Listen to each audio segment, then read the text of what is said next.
The restaurant was buzzing with the usual sounds of a busy Friday night. It was one of those fancy places where the lights are dim just enough to make everything look expensive, and the soft clinking of silverware against fine china blends in with the quiet murmurs of conversation. The air smelled like roasted garlic, fresh basil, and expensive perfume. For most of the people sitting in the velvet chairs, this was just another night out to show off their wealth or discuss a business deal.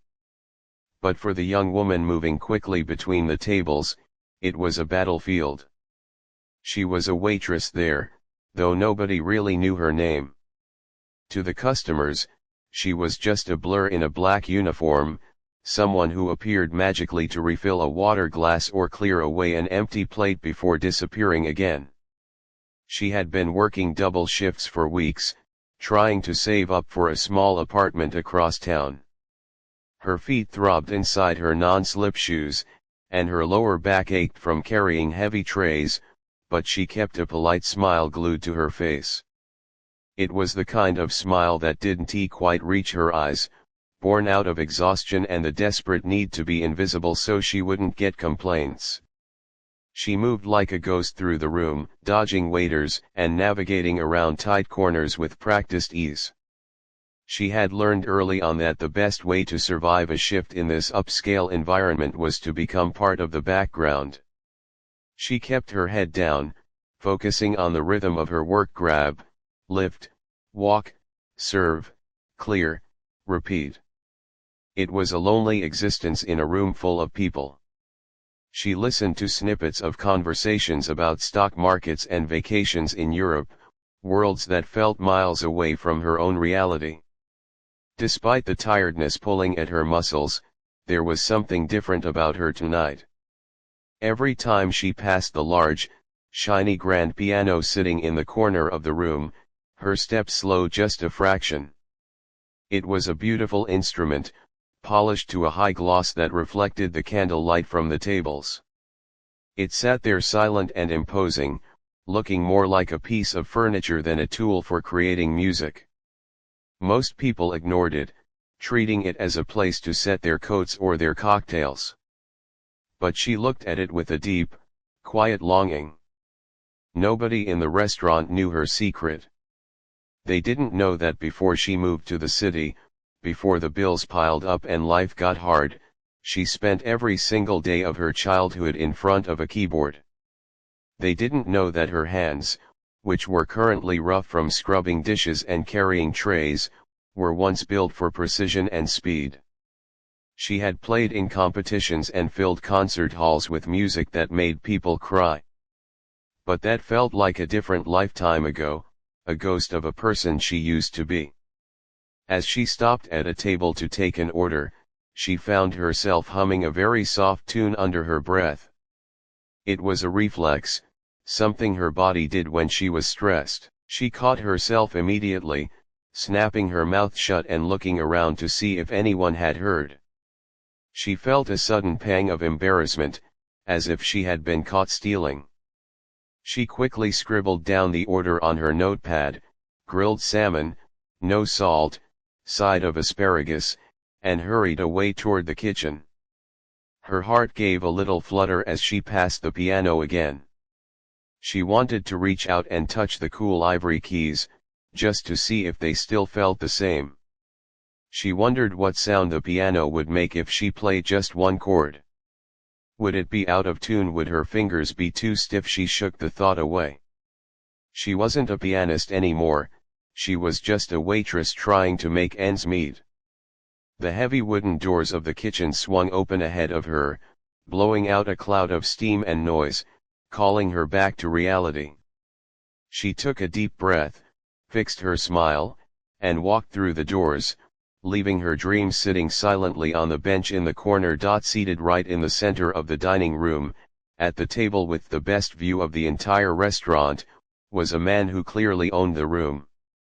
He was dressed in a tailored suit that probably cost more than the waitress made in a year, and he was dining with a group of younger colleagues who hung on his every word. He was a millionaire, known in the city for his aggressive business deals and his love for the finer things in life. Tonight, however, he was in a sour mood. He had snapped at the hostess earlier because his favorite table wasn't ready, and now he was picking apart the meal, finding faults that didn't really exist. He was a man used to getting exactly what he wanted, exactly when he wanted it, and tonight nothing seemed to meet his impossible standards. As the dinner plates were being cleared away, the restaurant's usual background music drifted through the speakers. It was a soft, generic jazz track designed to be soothing and forgettable. For most people, it was just white noise, but for this wealthy guest, it was suddenly unbearable. He stopped mid-sentence, waving his hand in the air as if he were trying to swat away a fly. He complained loudly that the music was boring, that it lacked passion, and that it was ruining his digestion. His colleagues laughed nervously, not sure if he was joking or genuinely angry. The man leaned back in his chair, scanning the room with a critical eye, looking for a new source of entertainment to satisfy his boredom. His gaze swept over the other diners, the waiters, and finally landed on the young woman clearing the table next to his. He watched her for a moment as she efficiently stacked dishes and wiped down the table with a rag. She looked ordinary, tired, and completely focused on her work. A mischievous, somewhat cruel idea sparked in his mind. He decided it would be fun to humiliate the help a little, to shake up the evening and see if he could get a rise out of the staff. He signaled for her to come over with a sharp click of his fingers. The waitress froze for a split second, recognizing that demanding sound, and then turned to walk toward his table. She pasted on her professional customer service mask, hiding her anxiety. She approached the table politely, asking if everything had been to his liking. The man didn't answer her question directly. Instead, he pointed a manicured finger toward the large, silent grand piano sitting in the corner of the room. "I'm tired of this recorded garbage," he said, his voice loud enough for the tables around him to hear. "I want some real music. You look like you have hands that might know their way around a piano. Why don't you go over there and play something for us?" The restaurant went quiet. The nearby tables stopped eating their desserts to watch the scene unfolding. The waitress blinked, completely caught off guard. She stammered a quiet, polite refusal, explaining that she had a lot of work to do and couldn't just leave her section. She tried to laugh it off as a joke, hoping he would let it go. But the millionaire wasn't letting it go. He loved a challenge, and he loved the power he held. "Oh, come now," he pressed, a smirk playing on his lips. "Don't be shy. I bet you can't even play a single note. I bet you're just saying no because you don't know how." He pulled a thick roll of cash from his pocket and slapped it down on the pristine white tablecloth. "I'll make it worth your while. If you sit down and play something impressive right now, this cash is yours. If not, you admit you were wasting my time and get back to work." The air around the table felt heavy. It was an unfair test, a trap designed to make her look foolish. The man's eyes gleamed with the expectation of failure. He was waiting for her to admit she couldn't do it, to humiliate herself so he and his friends could have a laugh. The other diners watched with a mix of pity and curiosity. It was a classic case of a rich man toying with someone he viewed as beneath him. The waitress stood there, feeling the heat rise in her cheeks. Her heart was hammering in her chest, not just from the awkwardness of the situation, but from a sudden, bubbling anger at being underestimated. She looked at the money, then at the man's smug face, and finally over at the dark, shiny piano in the corner. She knew she shouldn't do it. She knew she should just apologize and walk away. But deep down, a small, defiant voice inside her head told her that this was her chance to prove him wrong. For a few long seconds, the waitress just stood there frozen. The restaurant felt completely silent, even though there were still people eating and talking all around her. It felt like all the noise in the world had faded away, leaving just her, the arrogant man at the table, and that shiny piano in the corner. She could feel her face getting hot with a mix of embarrassment and frustration. Her hands were clutching the empty tray against her chest so tightly that her knuckles were turning white. It was a terrible situation. If she refused, she would look like she was scared or admitting defeat, and the man would probably keep making fun of her. If she accepted and tried to play, she risked making a fool of herself in front of a room full of strangers. The man was still watching her with that annoying smirk on his face, like he had already won the game. He tapped the roll of cash on the table, making a loud thud that seemed to echo in the sudden quiet. "Come on," he said, his voice dripping with fake kindness. "It's just for fun. Surely you know chopsticks or maybe happy birthday." His friends chuckled, and the sound made her stomach turn. They saw her as a joke, a prop for their evening entertainment. They didn't see a human being with feelings or a past, they just saw a servant in a black uniform. She looked around the room. Some of the other customers were looking down at their plates, clearly uncomfortable with the confrontation but not wanting to get involved. Others were staring openly, waiting to see what would happen. She felt a lump form in her throat. She wanted to run into the kitchen and hide, to let the other waitstaff handle this table. But her feet felt like they were glued to the floor. There was a strange buzzing in her ears, a rush of adrenaline that made her feel lightheaded. She thought about the long hours she had worked that week, the aching in her legs, and the way people like this man usually looked right through her as if she were invisible. Then, her eyes drifted back to the piano. It sat there in the shadows, bathed in a single spotlight. It looked majestic and lonely, just waiting for someone to bring it to life. She hadn't touched a piano keyboard in a very long time.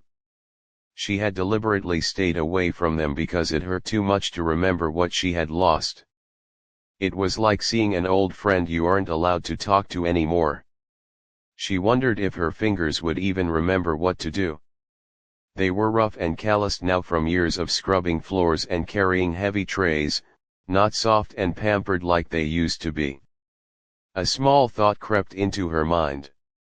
What if she did it not for the money, and not to please this rude man, but for herself? She thought about the years she spent practicing scales until her fingers felt like they were on fire.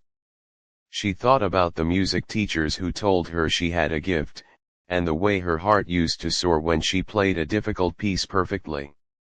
All of that wasn't gone. It was just buried under layers of exhaustion and bills. She realized she was tired of hiding. She was tired of being invisible.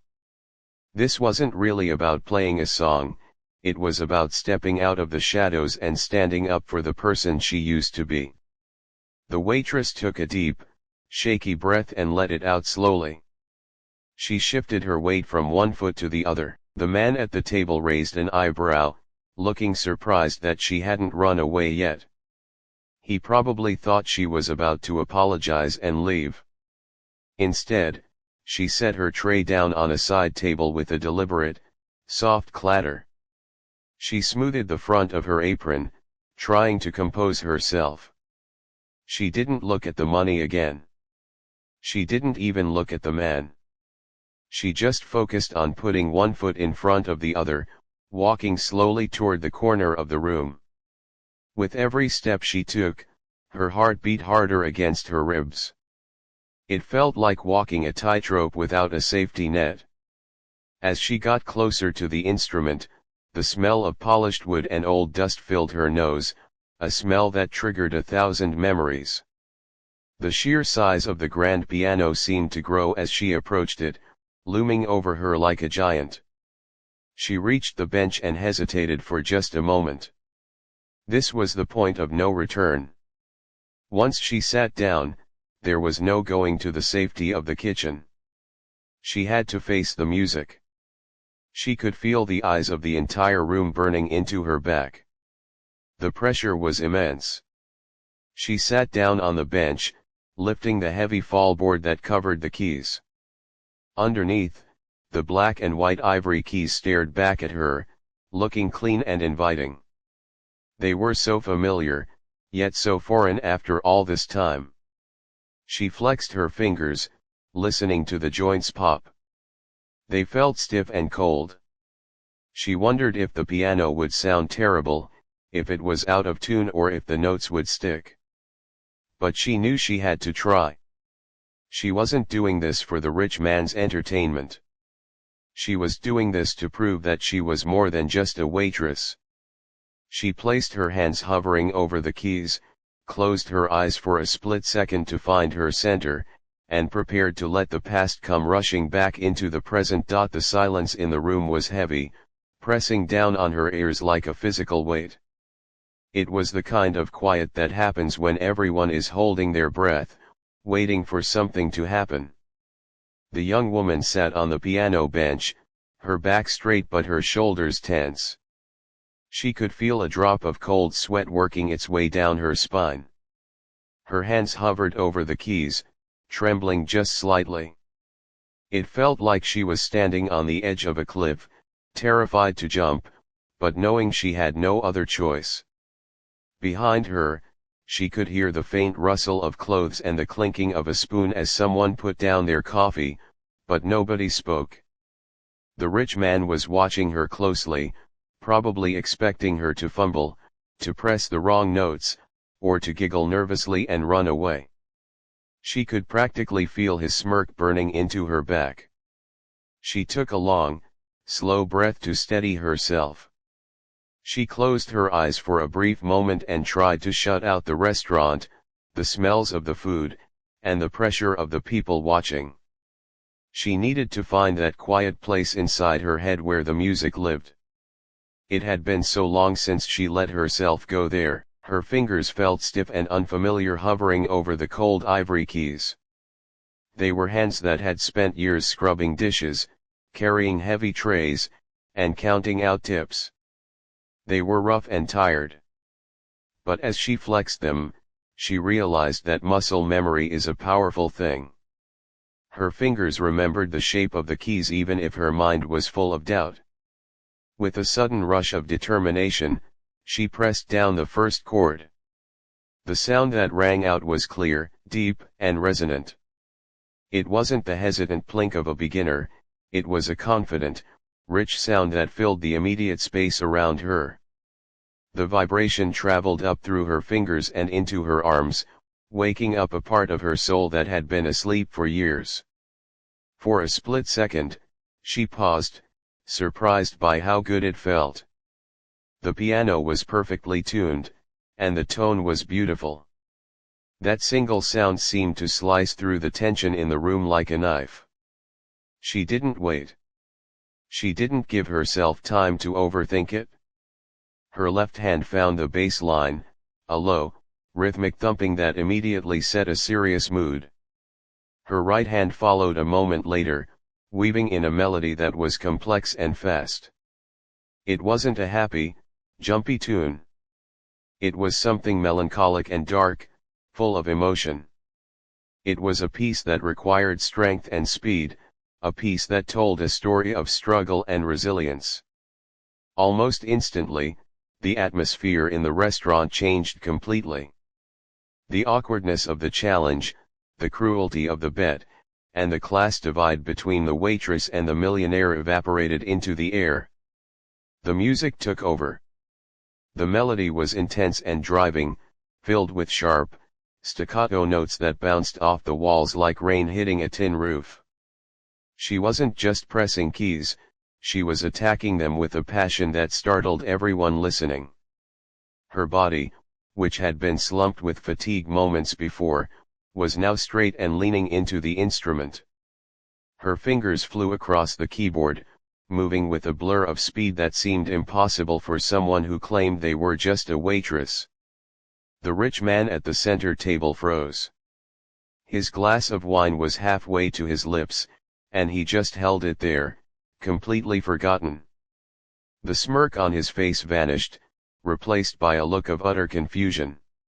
He looked at the woman, who was now transformed by the music, and then back at his friends, as if asking them if this was real. He had set a trap, expecting to watch a servant fail, but instead, he was witnessing a master at work. The sound was overwhelming him, washing away his arrogance under a wave of sheer talent. As she continued to play, the waitress forgot where she was. She forgot that she was wearing a cheap uniform and non-slip shoes. She forgot about the bills she had to pay and the heavy tray waiting for her in the kitchen. She was lost in the music. She let the sadness and the frustration she had felt for years pour out through her fingers and into the strings of the piano. The notes swelled and crashed like ocean waves, sometimes soft and whispering, other times loud and thunderous. She played with a fierce intensity, her foot pumping the pedals to stretch the sound, making the piano sing and cry at the same time. The customers who had been whispering and giggling were now dead silent. Waiters stopped in the middle of the aisle, trays balanced on their shoulders, just to listen. Even the kitchen staff had poked their heads out through the swinging doors, mesmerized by the sound filling the dining room. It wasn't just because she played well, it was because she played with so much heart. You could hear the raw emotion in every phrase. It was the kind of performance that makes the hair on your arms stand up. The complexity of the piece proved that this wasn't something she had learned in a week. This was years of training, years of discipline, and a lifetime of hidden dedication coming out all at once. She transitioned into the bridge of the song, her left hand crossing over her right to hit the high notes, a difficult technique that she executed without even looking. The music built up to a crescendo, getting faster and louder, demanding attention from every corner of the room. The vibration rattled the silverware on the tables. She wasn't holding anything back. She was playing like her life depended on it. And in a way, it did. She was playing to show the world and maybe herself that she was still there, that the dreamer was still alive inside the tired worker. As the thunderous notes filled the air, she leaned her head back, eyes closed, completely surrendered to the rhythm, leaving the entire room gasping for air behind her. The music was building up to its final moment, moving faster and faster like a storm that was about to break. Her hands were a blur of motion, flying up and down the keyboard with a speed that made it look almost impossible. The sound was no longer just a melody, it was a physical force that you could feel in your chest. She hit the keys hard, pouring every ounce of her strength, her frustration, and her hidden dreams into the instrument. The grand piano was responding to her touch, singing with a powerful voice that filled every corner of the room. It was raw, it was intense, and it was absolutely beautiful. She wasn't thinking about the notes anymore, her fingers were moving on their own, guided by years of practice and a deep well of emotion she had kept bottled up for so long. The tension in the room was so thick you could cut it with a knife. Everyone was leaning forward, their eyes wide, completely captivated by the transformation happening right in front of them. Then, came the final run. Her right hand raced down the keys in a dazzling flurry of notes, crashing into a massive, booming chord that seemed to shake the floor.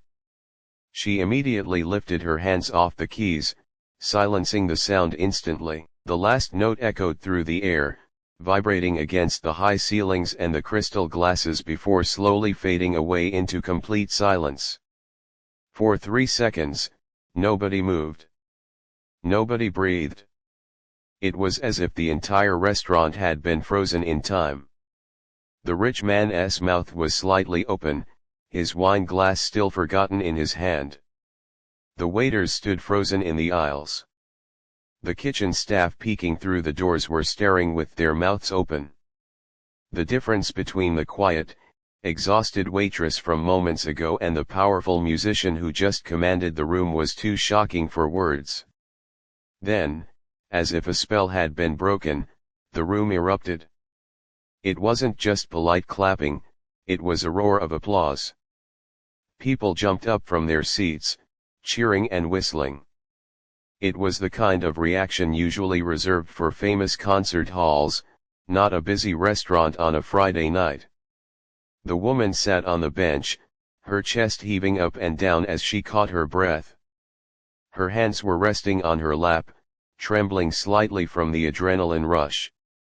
For a moment, she looked confused, as if she had just woken up from a dream and didn't know where she was. Then the sound of the applause washed over her, and she realized what she had done. She lowered her head, a shy smile touching her lips, feeling a mix of exhaustion and pure joy. She had proven to herself that the music was still inside her, waiting to be let out. Slowly, she stood up and turned around to face the room. Her face was flushed pink, and her eyes were shining brightly. The applause got even louder as she turned. She looked over at the center table where the challenge had begun. The atmosphere around that table had completely changed. The arrogance was gone from the man's face. He looked humbled, maybe even a little bit ashamed. He slowly stood up, placing his napkin on the table. The look in his eyes wasn't one of mockery anymore, it was genuine respect. He realized he had made a terrible mistake by judging a book by its cover. He had tried to make a fool of her, but instead, she had made him realize that he was the one who didn't understand the world around him. He walked over to her, not with his usual confident swagger, but with a slow, respectful pace. Without a word, he reached into his jacket pocket and pulled out the roll of cash he had bet earlier. But then, he paused. He seemed to think better of it. Instead of just handing her the betting money, he reached into his wallet and took out several more large bills, adding them to the stack. He held it out to her, but this time, his hand wasn't steady. He looked her in the eye and offered a sincere, quiet apology. He told her that he was wrong to doubt her and that he had never heard anything so beautiful in his life. The people nearby stopped clapping to listen, moved by the sudden change in his demeanor. The waitress accepted the money, not because she needed his validation, but because she had earned it. She held the cash in her hand, looking at it for a moment before looking back at him. She smiled a polite, dignified smile that showed she held no grudge. She thanked him softly, her voice raspy from emotion. It was a powerful moment of human connection, a moment where two people from completely different worlds understood each other perfectly. The other patrons came over to congratulate her, shaking her hand and patting her on the back, treating her like a star rather than the help. She politely excused herself after a few minutes, needing a moment to compose herself. As she walked back toward the kitchen to return to her duties, the entire room watched her with newfound admiration. She disappeared through the swinging doors, and for a moment, she was just the waitress again. But she knew, and everyone else knew, that things were different now. She had stepped out of the shadows and let her light shine. She tucked the money into her apron pocket, right next to her order pad. It wasn't just money, it was a reminder that she shouldn't hide who she is. She washed her hands in the sink, looked at herself in the mirror, and saw a different person looking back. She was no longer just the tired girl in the background. She was a musician, and she was ready to take on the world, one note at a time. As she walked back onto the floor to clear her next table, she walked with her head held high, her footsteps a little lighter, carrying the music with her in her heart.